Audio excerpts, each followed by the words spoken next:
I'm here with Kenwood Academy head coach Marlo Finner. Coach Finner, this season was considered by many to be a roller coaster ride filled with a slew of ups and downs along the way. However, you still managed to help guide the Broncos to their second straight 20-plus win season in your third year here at Kenwood and capture the program's second straight regional championship during the Class 4A state playoffs of 2017. In your own words, how would you describe this year? I think it sums it up pretty much as a roller coaster ride. You know, some good moments, some bad moments. You know, overall, I think the team fought in certain areas, but we never found that chemistry that gets you over the top, as most programs have. You know, it was opportunity we had played well early on in the year. Then we hit a big bump in the road mid-year, and never really gained full momentum going forward. You know, but to finish 21-8 overall, I'll take that in a given day. You know, what we went through. This team consisted of at least 5 seniors that will likely go on to play college basketball at the Division I level. None sought to commit or sign their letter of intent with a given program during the season.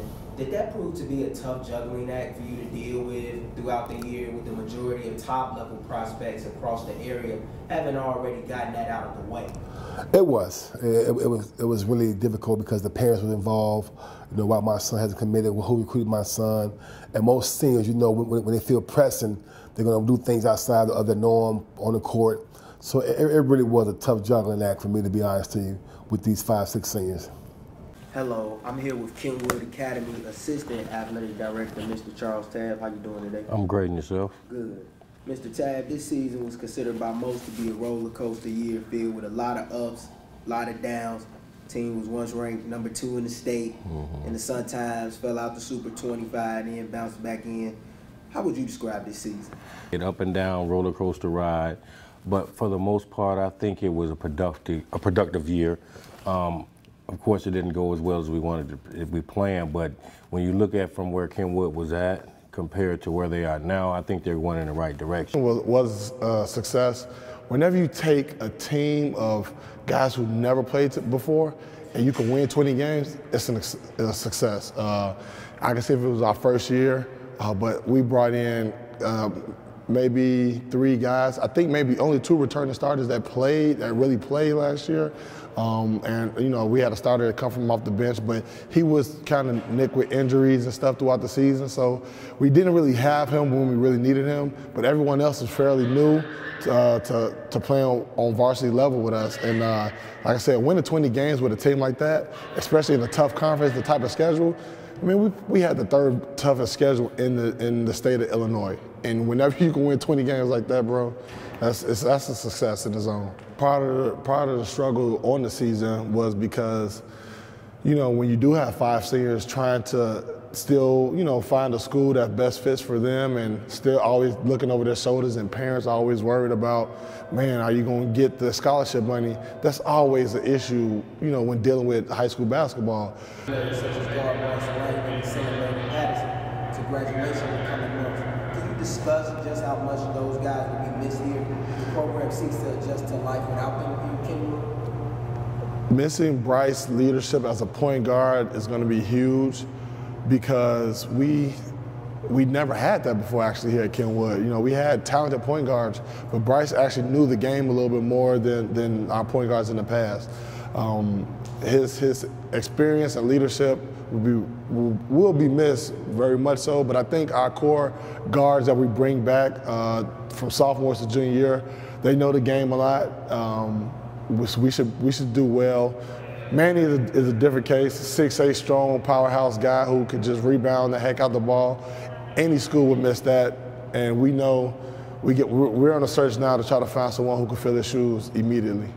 So with that being said, which returning players do you expect to make an instant impact and contribute for the team right away on next year's squad? Next year's squad, I think Robert McGee should, by this being really his second year playing basketball, he missed his sophomore year, he should be able to make that transformation from junior to senior year and actually having the experience now playing varsity, starting varsity, being in those big key games. I think he should be able to make the transition well.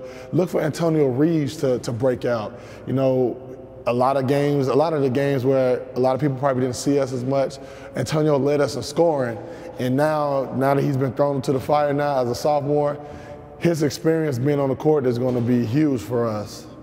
We're bringing back a team that played together for a good stint. My second year here, the whole team now that's coming up are the guys who won the city championship. We came second place to Simeon, but this whole team will be up now, and that's a really strong group of guys.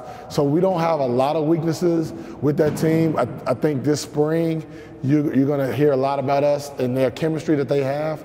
There's one of those teams that they just know how to play together, so I think we should be fine. But going forward, I have to continue to rebuild. My young guys are pretty competitive, so I just got to continue to build with those guys and go from there. Speaking of the young guys, which returning players or reinforcements do you expect to make an instant impact and contribute for the team right away on next year's squad? I like Antonio Reeves and Andrew Stewart with their toughness. Antonio can score the ball, shoot the basketball, but Andrew brings a lot of toughness at the guard position for me next year. He'll play both ends of the floor. So I look forward to this kind of changing my style a little bit more gut-oriented than it was this year. Last month, I wrote a piece highlighting how you managed to help Kenwood turn the program around and reach new heights in the public league within a short amount of time. What do you think is the next step that your program in Kenwood must take in order to make yet another run and capture the prize down in Peoria next time around? I think just getting more kids to understand the vision. When you get kids in a program like Kenwood who wasn't really successful early on, but now he's starting to make noise, it's attractive. But you got to find the right kid, because every kid wants to get somewhere where it benefits them and not the whole program. So going forward, I'll be very selective recruiting kids and families as well about what certain kid I want to help build, continue to advance the program forward and hopefully win a state championship.